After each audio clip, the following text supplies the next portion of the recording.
Many thanks, Jeffrey, for your always interesting and engaging presentation. In the interest of time, I would like to ask everyone to forgive us for not having a break session, but I suggest we go directly to the roundtable discussion. Jeffrey, may I ask you to stay behind for the roundtable discussion, please? At the same time, I would like to invite to the roundtable Roberto Gocci, Daniel, Jacques, and Ma Lianzhen.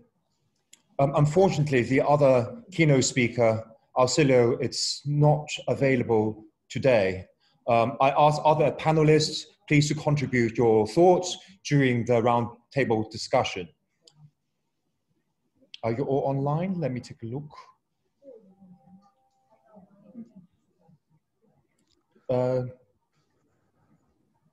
Roberto, are you ready? Yes. Good. All right, looks like we're all here. I had to make sure you're here, Roberto, because my first question is directed to you. You're one of the first people within HEMA, or Historical European Martial Arts Community, to really embrace the concept of exchange. If I may say so, you take a very open attitude to inviting martial arts from different schools, from different cultures into Opera Nova to conduct exchange all the time. Now, both the conference, exhibition, and your teaching really illustrate your philosophy and commitment to this. Now, why do you think martial arts exchange between Europe and Asia, East and West, China and Italy is important? Thank you, Ying. And I think that, first of all, I must express the feeling that moved me to do this. The feeling is the same as a young boy allowed to play together with bigger boys. Each one of us feel this when he was younger. There was always some bigger boy and it was difficult to play with them. And for me, Eastern culture in martial art was always this. So when the possibility was open in Lausanne, thank you to you, Daniel, Sarah, it was nearly incredible. Today, I have that feeling, and I have also the feeling that that young boy, and it's not me, is our martial art community, can bring a lot of energy to a common research. If you take a young boy that was not allowed to play, together with bigger boys that they were used to play this game of martial art culture, like China, like Japan, then I'm sure that the young boy will bring a lot of energy in the game. So this is the feeling, which is the core. The core is the core. I mean, we are all searching something more. We are all searching something more than techniques. We are all searching new way to express. Can be the tournaments, as Ma expressed very well, can be the research in the book, or can be the amazing, incredible job that you are doing in Hong Kong, and that, yes, we will do on the complete book of Marozzo. But we can do this because the core is the same. The body of the man, the soul of the man, the meditation is the same. So doesn't matter if I come from Italian tradition, you come from Chinese tradition, German tradition, or whatever else. We can help each other to find better understanding of ourselves. This is what I think. Thank you very much, Roberto. I think naturally I should ask my martial arts brother, Professor Ma Lianzhen, to give his point of view. What would you say are the key areas for future exchange between China and Europe? And any response to what Roberto has just said?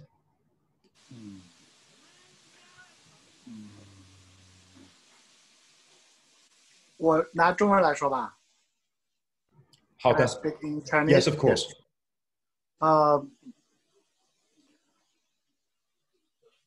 我同意他的说法，我们都是孩子，就是我们其实是好奇心带着要走一辈子的孩子。那么对于武学而言，我们这一辈子都是学生，我们一直充满好奇的在追寻我们的先人曾经做过的梦。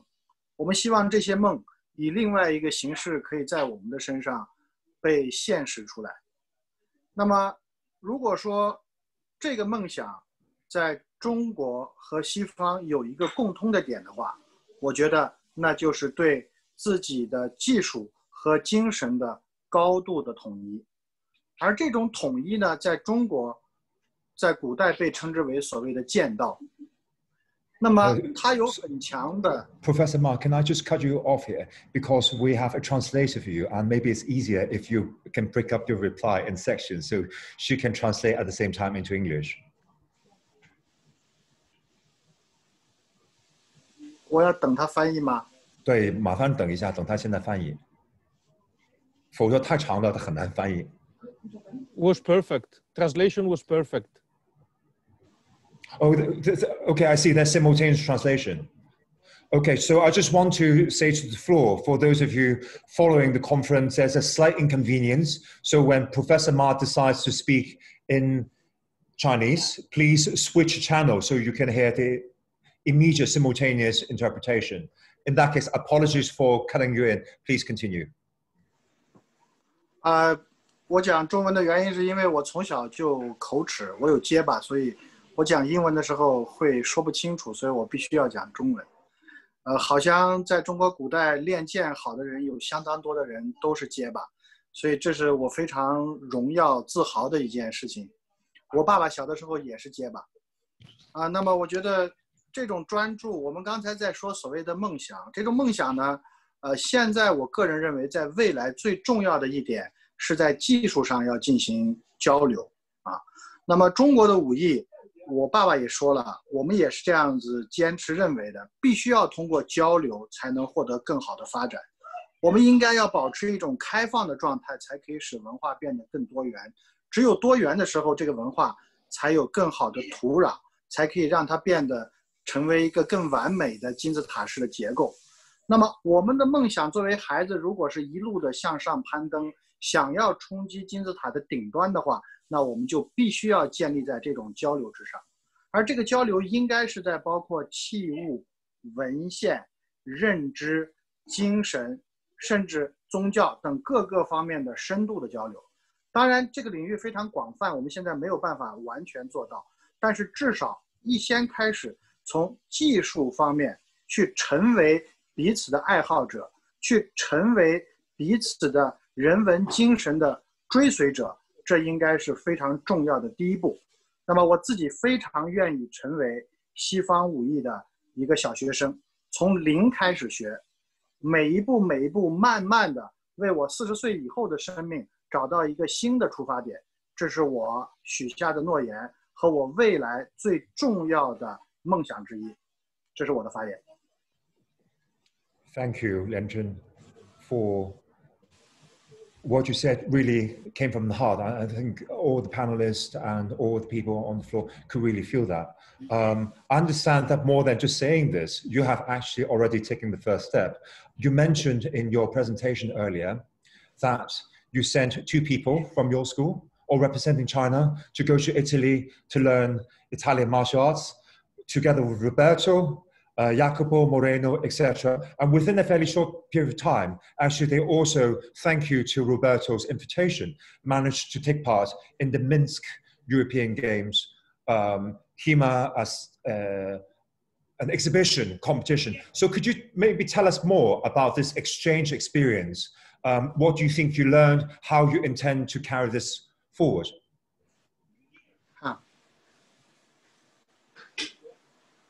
我们对欧洲武艺的了解其实非常少，我们没有任何的经验啊。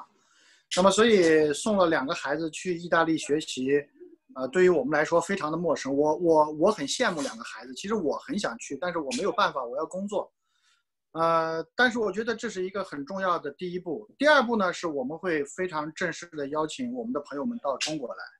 我今年已经开始尝试邀请中国嵩山少林寺的武僧开始学习Roberto Gotti 的这些武艺的内容。那么我们希望呢，通过这种交流，可以将中国更多的武艺的门类综合到一起来看待。那么这种交流应该变得更加的多元和丰富。那么我也希望这个东西可以变成一个长线的这样的一个机制。那么以后我们可以定期的去学习对方的武艺，他们也可以来中国来学习我们的内容。那么这样的交流呢，在武艺的基础之上，再加上美酒和美食的时候，我认为是缔造友谊非常重要的一个出发点。整个明斯克的经历对我个人来说，应该是一次重大的洗礼和冲击。那么自那次武艺以后呢，我们自己就临时组织了一个现在有8个人的队伍，在专业的进行训练。但是这种训练呢是很粗鲁的，很粗糙的，没有非常强的组织性和系统性。但是我们这种经验呢，我觉得应该在现在整个中国的武术圈子里去推广。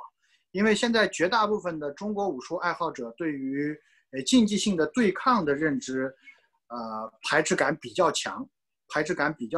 我们希望回归到中国武术的本源去，应该要实打实的将力量体现和释放给对方，以一种最安全的追随古人实际形式的方法来验证我们的武艺的内容当然我本人非常反对简单的仿古，我们应该做的是继承传统精神的复古那么所以可能这个路非常长我只是迈出了一小步。我希望这个步子可以在大家的帮助之下，请大家都把我当一个谦逊的学生我会在大家的监督和努力下一步一步的前进，推动中国和意大利乃至整个欧洲武艺的交流和发展。谢谢大家。I think what you just said has opened up a number of questions once again, but I ought to give an opportunity for other panelists to speak. You have talked about the wish and the need perhaps to focus on technical exchange, which indeed has already started between China and Italy. Now, maybe you also mentioned the fact that exchange in martial culture could take many forms. Martial arts studies research, the exchange in understanding knowledge and craftsmanship skill in sword making, for example, which is something we'll also touch upon today and yesterday. But I would like to turn attention to Daniel. I would like to ask you, as one of the leading researchers in historical European martial arts, you're also one of the first people in that space to start to reach out and work with us and to extend your sphere of attention, academic attention, to East Asia.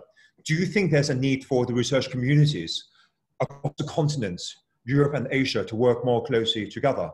And are there specific areas you identify as being particularly important or else easier or viable?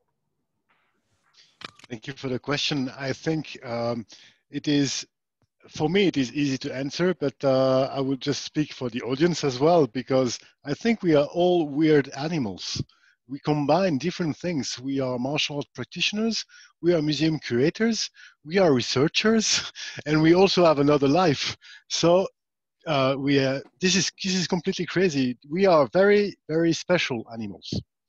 And I think we have found ourselves, and this is matching together.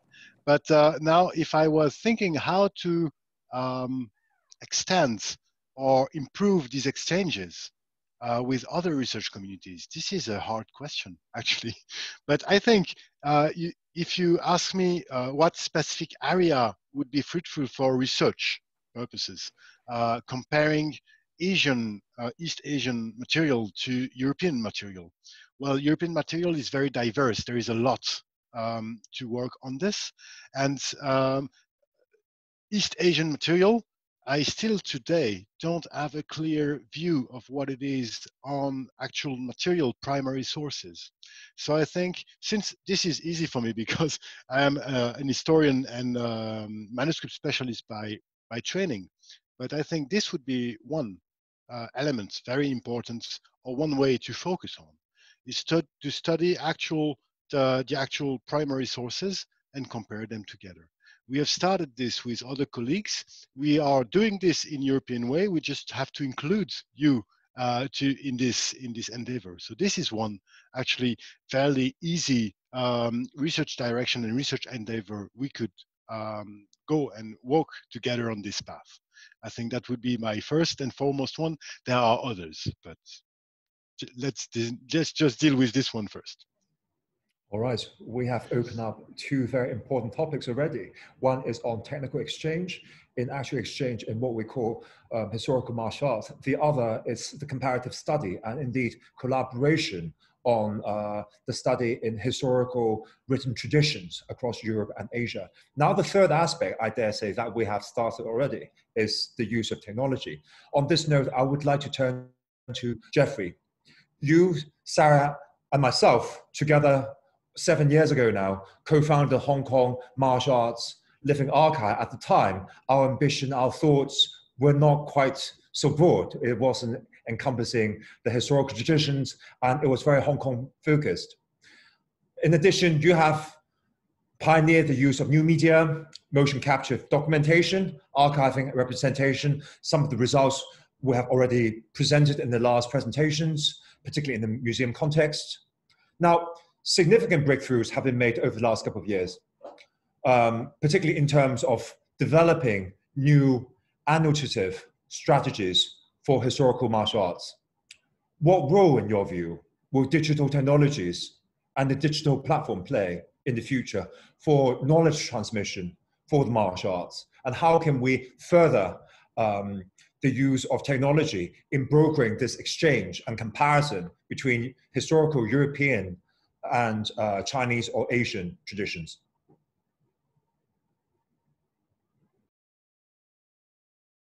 Jeffrey, please unmute yourself.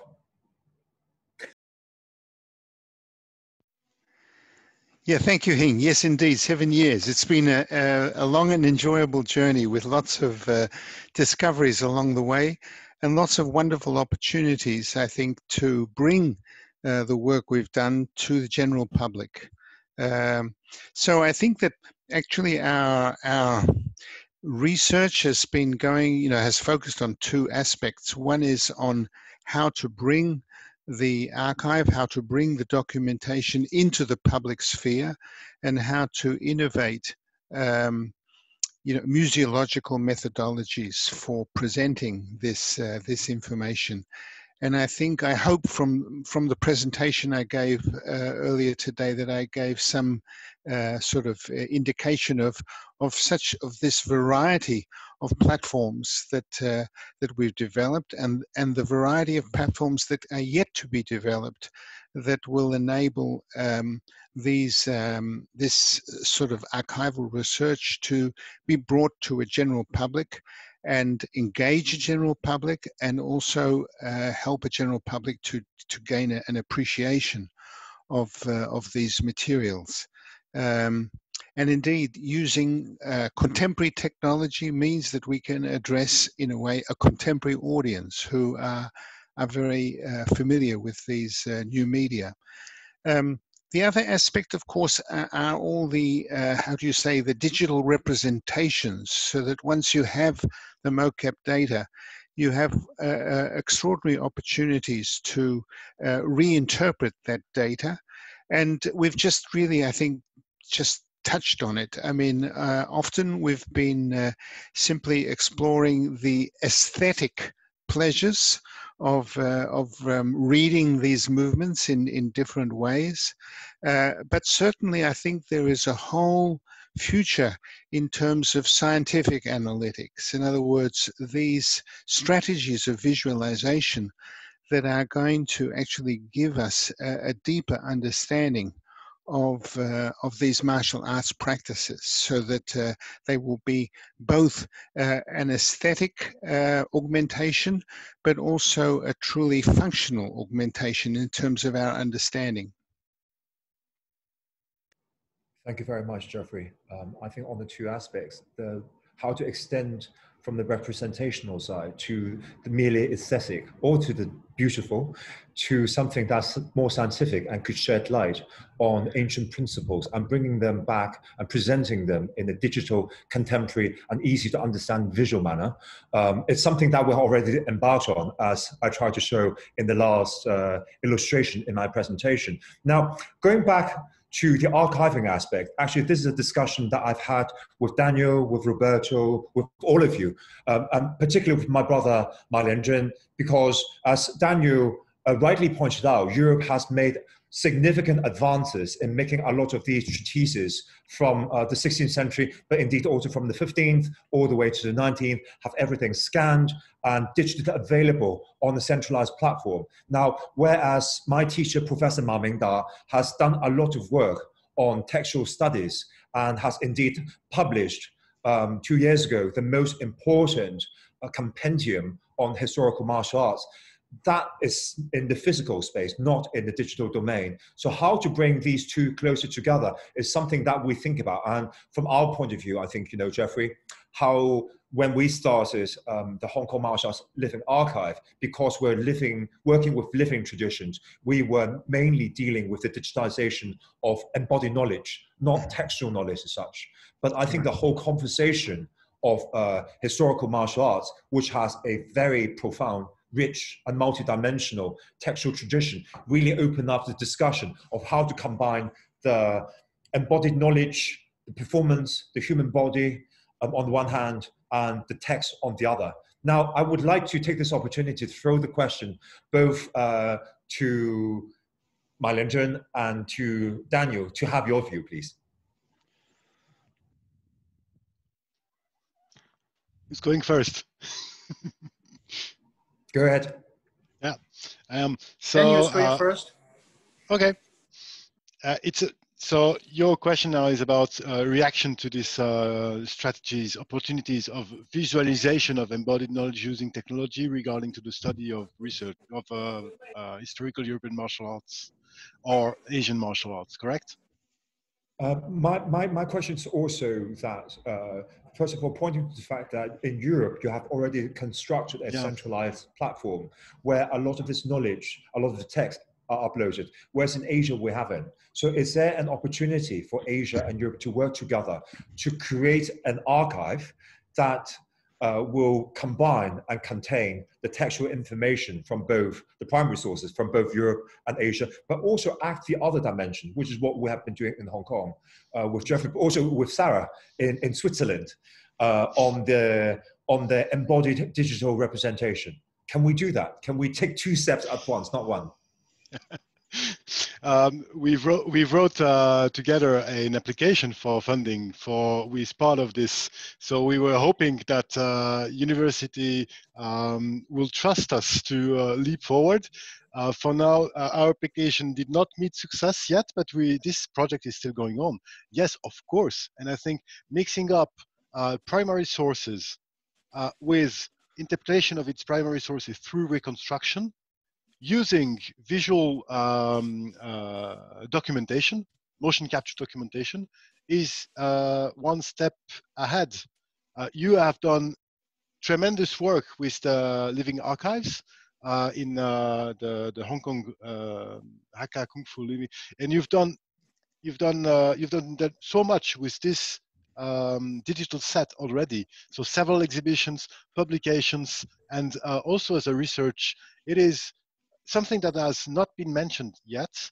I think that would be very interesting is to consider the possibility to go for cultural heritage as intangible cultural heritage for UNESCO. So cultural partners. So there has been, I know that is a sensible area, and I don't want to dive our roundtable into this, but I think this is also interesting. At least we can present this as such. Now the real question is what we are doing here in Europe, what you are doing reconstructing old or keeping alive old traditions in Asia. Is this intangible cultural heritage? And can we build an archive around this? And can we build this data set and do multiple things with this? This is exhibitions, of course, documentation and visualization for the public. That is research. And this is, for me, one key. You said in Europe, we have already something centralized. It's not actually, because this is a wiki-like platform by a private initiative. So there is no institution behind it. So yes, we have to build this, and we can build it together. We should. Question, how? Let's hear what Professor Maljensen has to say, and then we'll come back maybe. 我觉得第一步是要解决最基础的概念的相互认识的问题。现在有一个很明显的问题，比如说我们在研究中国古代刀剑跟日本古代刀剑，或者中日武艺的时候，会存在的一个问题是，我们对某一些概念的认知实际上是存在地域化的差别的。举一个最简单的例子，剑道这个词在日本人的心目中的使用，跟在中国人的使用是完全不一样的，是差别非常非常大的。再比如说，日本人的剑的概念与中国人的刀的概念其实是有重叠的。那么这个重叠，某种意义上来讲，是他对概念的理解的不同。那么这个都与他自身的概念和他的文化背景有很大的关联。那么我们在做所有这类研究之前，要解决的其实应该是概念的相互认知，这是我觉得是要做的第一步。那么这个相互概念的认知呢，我们可以不要有大规模的投入，但是至少要有一个很明确的一个对应关系，长的、短的、重的、双刃的、怎么样的、什么时候用的，这个是服务于宫廷的展示的，这是实用器的，这是民间的，这是什么？就是各式各样的这种东西，大家要先有一个具体的这种了解，否则在中国研究武术跟古代兵器的群体和学者中呢，其实是存在一个问题，就是有相当多的人在笼统的谈这个兵器的概念比如说他把刀剑，或者说是他把弯刀、直刀、宽刀、窄刀，他通称为刀。那么实际上这个东西在很具体的层面上，它的概念是完全不一样的。时代的变迁又非常广泛的时候，就会产生很多的误解，而这种误解一旦从一个国家都是这么多，再扩展到2个大陆的时候，我觉得这种问题就会变得更加的棘手，会影响我们看待同一事物的视角问题。那么解决了概念以后呢，我觉得一个非常重要的切入点呢，是去了解各自技术的构成结构问题。那么我觉得这个构成结构呢，如果说从我们体育学的角度来看，至少我们应该要去了解它的基础的技术，比如说它的训练的内容，它的实际战术的内容，它的战术后补跟后期保养的内容。那么所有的这些内容应该是有一个大致的划分，从而使我们对各自内容的结构有一个更清晰的认知。而有了这些认知以后，再加上概念，再通过对文化背景的了解，那么我们在相互解读对方文本的时候，我想理解的层次就会变得更深一点那么举一个最简单的例子，就是我做了超过10年以上的中国射箭的文献。那么但是今天的绝大部分的做中国传统射箭文献中国传统射箭的爱好者在阅读中国古代射箭文献的时候，其实有相当多的概念是没有办法去了解的。那么我想这个问题一定会存在，但应该是我们着手要进行相互合作的一个很重要的切入点，我是这样认为的。Thank you, Professor Ma. If I can just summarize very quickly in my own words, I think what you said is about building or constructing a comparative framework, a conceptual framework where European concepts or cross-cultural concepts can come together, and also a technical structural framework. These are two most important aspects, but perhaps, Daniel, to add to this, we could also add a textual primary source framework, etc. Once we have this, then we have the basic foundation for comparison. Now, I cannot agree with what you said more, but I want to throw the question to Roberto about common values. because over the last 2 days, we have talked a lot about exchange, and a lot of the people in the audience have directed questions to us, and more particularly to you, about common values. So what are the common values in your view between Chinese or Asian and European traditions?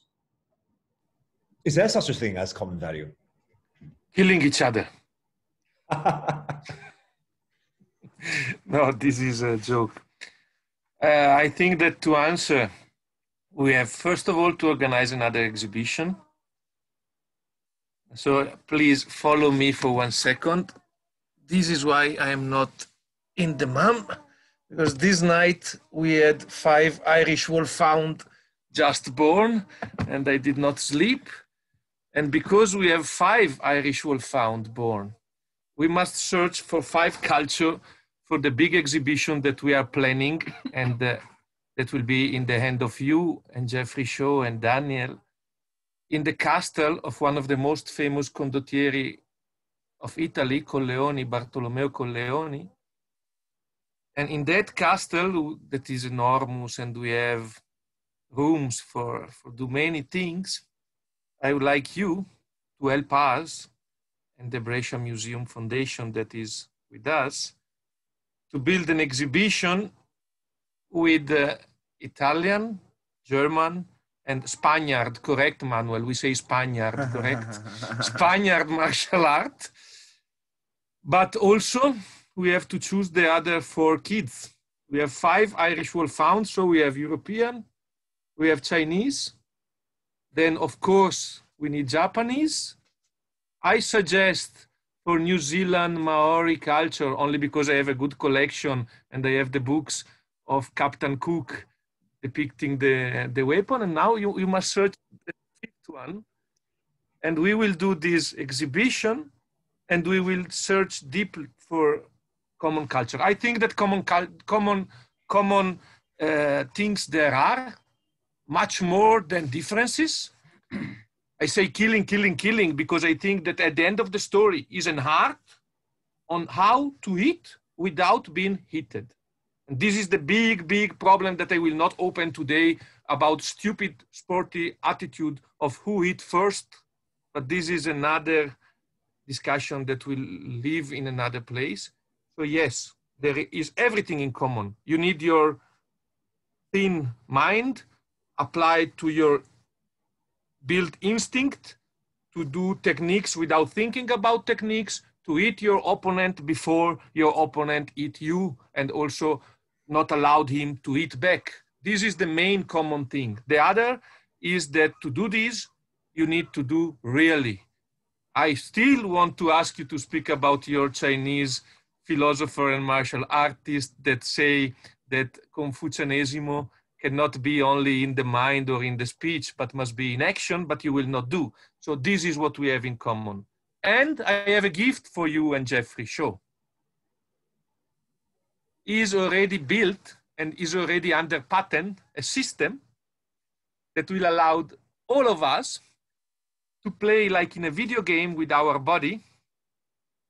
And this system that will need all the effort of Professor Shaw and Sarah will present on a screen our actions with where you hit, how do you hit, with which part of the blade you have hitten, and which energy was in your hit on your opponent.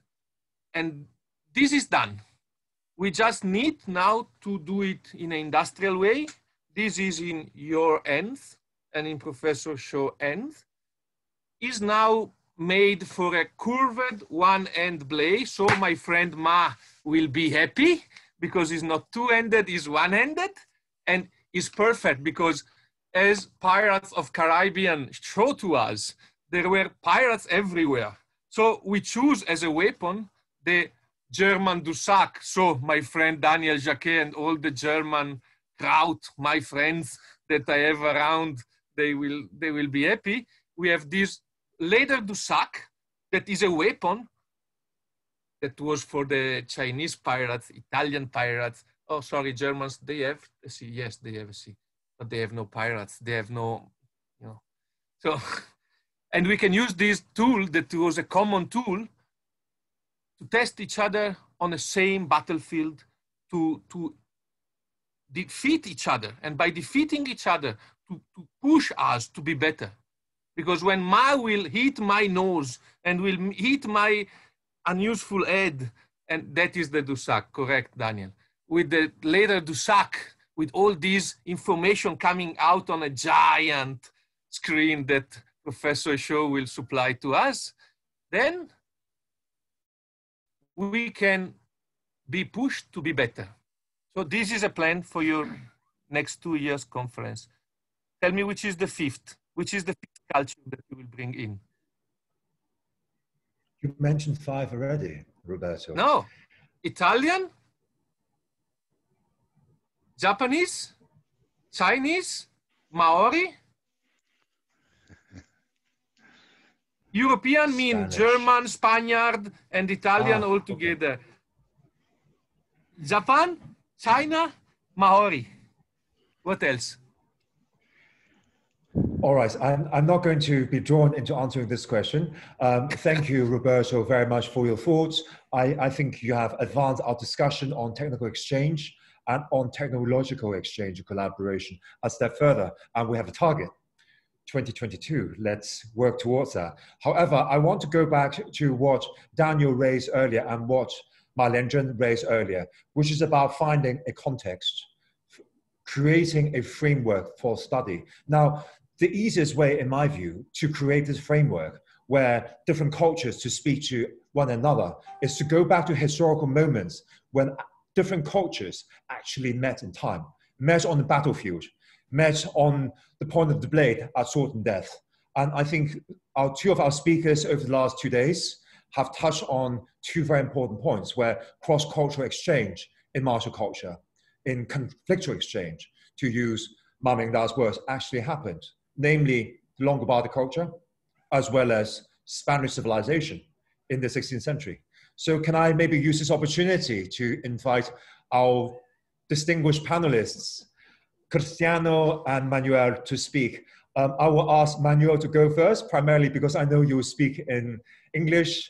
Cristiano, I hope you can speak in English as well. Otherwise, I will have to ask my good friends, Roberto Moreno or Jacopo to translate. Jacopo, it's much more better. Manuel, please.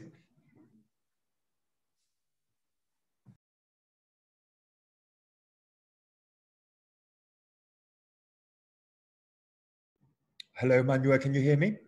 Hello, yes, I can.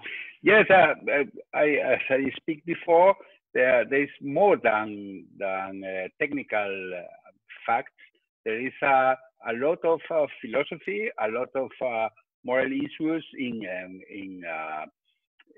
fencing, and as you can see, probably in different cultures there are points of common ground, no? As I told you, in the 16th century, there was a exchange from Japan to Spain. There was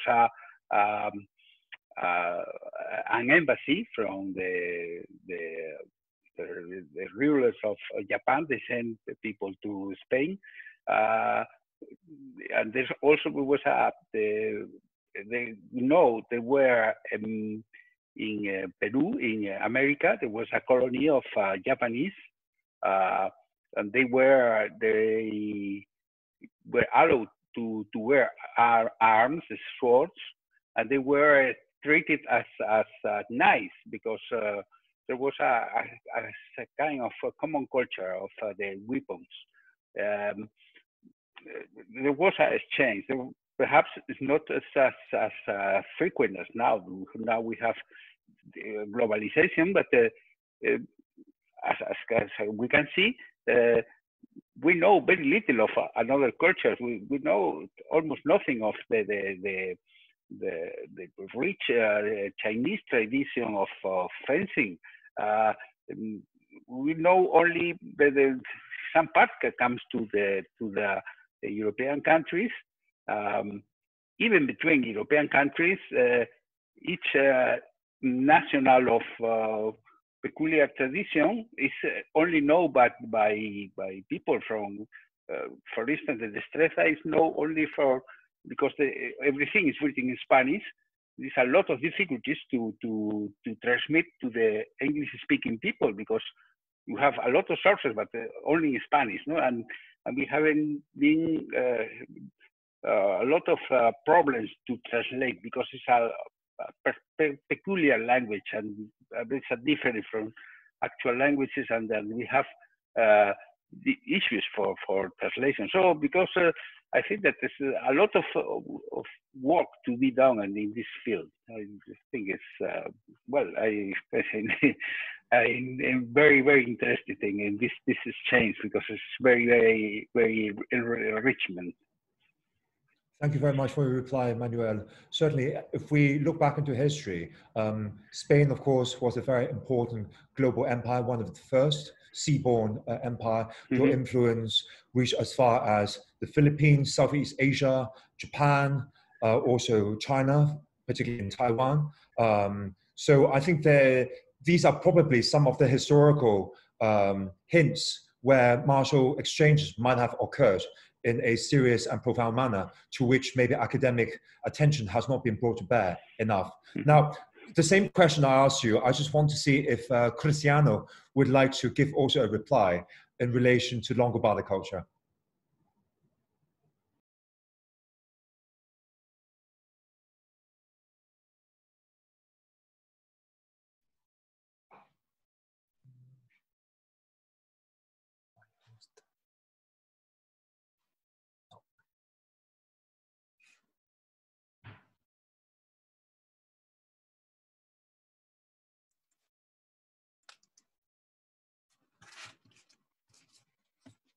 Sentite?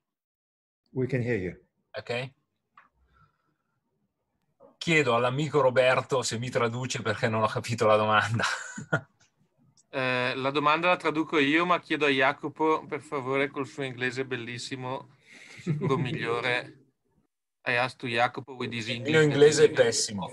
His Ho English bisogno di un traduttore. Much more better than his performance in Hong Kong. I asked him to translate. So, la domanda, Cristiano, è la seguente. Punti di incontro tra culture, punti di scambio durante la storia tra culture marziali, se puoi dare la tua visione, parlando appunto anche di Longobardi, perché quello che cercheremo in futuro è sempre più di analizzare i punti di incontro tra le culture marziali. Sì, un punto di incontro tra la cultura marziale longobarda e quelle asiatiche sicuramente c'è stata nel periodo in cui i Longobardi hanno stanziato in Pannonia, quindi nella regione più a est dell'Europa. Okay, so a point of meeting contacts between cultures has been in the periods in which Longobardian were in the Pannonia region, which is an east region of Europe. Durante quei 40 anni in cui i Longobardi si sono fermati lungo le pianure della Pannonia, sono entrati in contatto e hanno fuso le loro culture anche con le popolazioni delle steppe. Okay, there were, scusami Cristiano, ma traduco man mano. There were 40 years of presence in that region, and that was an occasion of merging cultures between people of Longobardian and people from East lands. E lì hanno portato la loro cultura germanica, quindi fortemente europea, e l'hanno unita con quella appunto più orientale, portata appunto dalla cultura dei popoli delle steppe, i quali poi dopo, spostandosi sempre più verso est, diciamo, arriviamo fino alla Cina volendo. Okay, and there the culture of Longobardian, basically German type culture, typical of European West regions, were in contact with all the Asian culture, and that was a point of contact between East and West, of course.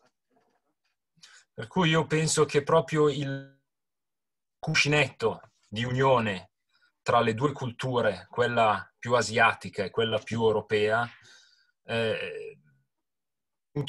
possa essere avvenuto proprio in quell'occasione, in quel momento storico e in quella posizione geografica. Ecco.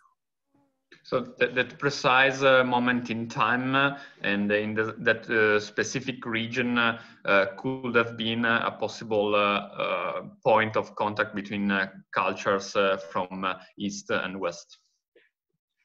E comunque già in epoca romana ci sono stati contatti tra l'impero e l'Oriente. No?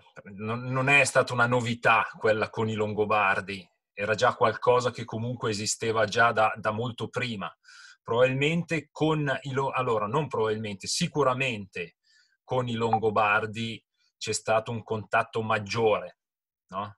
Tra le culture, perché poi i Longobardi hanno avuto durante tutta la loro esperienza di migrazione dal nord verso l'Italia, hanno avuto contatti con tantissime popolazioni. Altre popolazioni germaniche hanno avuto contatti con i bizantini e hanno avuto contatti appunto anche con le popolazioni più asiatiche. E loro hanno saputo sempre unire la loro cultura con quella delle popolazioni con i quali entravano in contatto, e quindi fare tesoro e fare bagaglio degli aspetti anche delle altre culture, assimilarli. Per cui quando poi sono arrivati in Italia nel 568 avevano comunque un bagaglio culturale che non poteva più neanche definirsi proprio tipico longobardo, perché avevano fuso tutta una serie di culture diverse, tra cui buona parte di quelle appunto delle popolazioni delle steppe. Okay, so we have already proofs of point of contacts between cultures already in the previous ages, like during the Roman time. We have some proof of presence of Roman in contact with Asian areas. But the importance of Longobardian people is that they have the ability and they have the feature of merge their culture with every kind of people and every kind of culture they met during their long travels.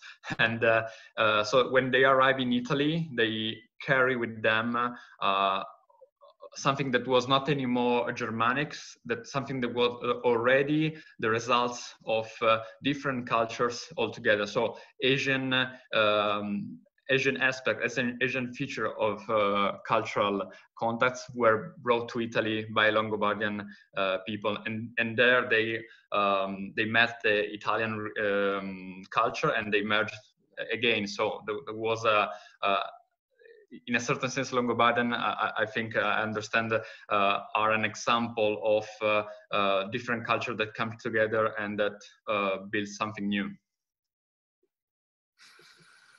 Okay. Thank you very much, Cristiano.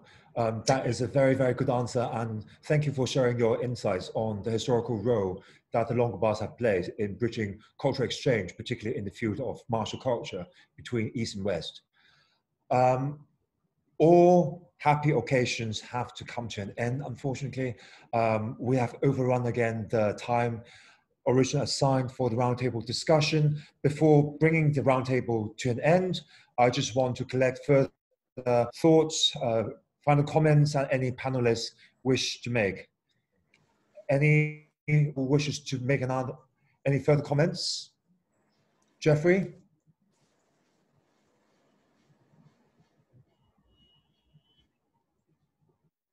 Unmute yourself if anyone should wish to speak. Okay, unmuted. Okay. I'd just like to say that both Sarah and I have really, as artists, we've really enjoyed the challenges that have come up in the process of working together with you and with Roberto and with the whole team.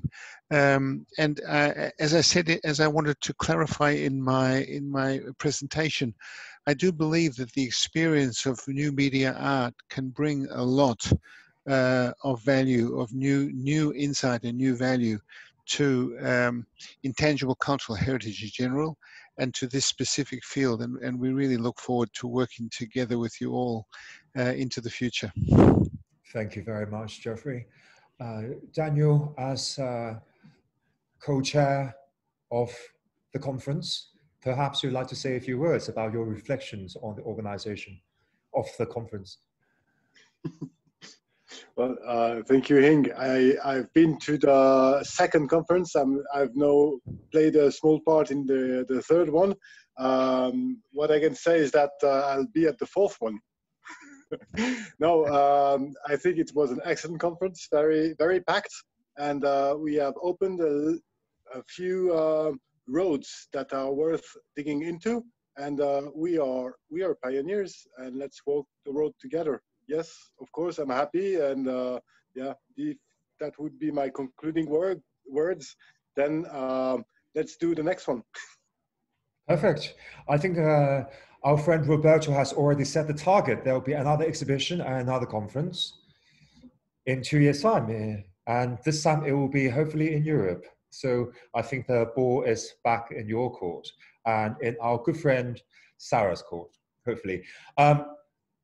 My brother Ma Lianzhen, do you have any other final words you would like to say before we wrap things up? 感谢所有人今天给我上的这个课，欢迎大家到中国来，我请大家吃肉喝酒。 That is the most important invitation, I assure you, that you could have from Professor Ma. Taking this opportunity, I just want to extend my most heartfelt thanks to all speakers at the conference today and yesterday. I would also like to take this opportunity to thank everyone on the panel. Many of you are already on the organizing committee, but let me repeat. Myself, of course, Daniel, Roberto, Lianzhen, Ausilio Priuli, Enrico, Faseriati, Hu Xiaojun, and Cristiano Brandolini. I would also like to take this opportunity to thank our support team, Ricky, our technical support in Hong Kong. I would like to thank Cami and Lara, who have been our coordinators for the past weeks, respectively in Hong Kong and in Italy. And in particular, my thanks to the indispensable Angelo Choi, who has been the chief event coordinator and really going out of the way and doing an amazing job managing two major events, the conference and our Way of the Sword exhibition at the same time. I just want to add that we want to be a bit more ambitious than the target that Roberto has already ambitiously set us. Over the last 10 years, we have organized 3 conferences. In the future, we wish to do it not once every 2 years, but once every year. So our target is to organize the 4th International Martial Studies Conference next year, and then the year after, and then every year following on from that. Another announcement I wish to make to everyone gathered here is that all the presentations, all the keynotes, all the discussion, including the final panel, have been recorded, and these will be posted on Facebook, YouTube, etc. in the next week or so. There will also be a proceeding, so a more detailed publication of the research papers selected from these 2 days will be released, hopefully also in the first half of next year. So on this occasion, I would like to thank you all. I wish also to see you again soon in the next conference. Sorry if we were unable to answer all the questions, but I wish you everyone a good evening in Asia and Hong Kong and China, and a lovely day ahead in Europe. Thank you.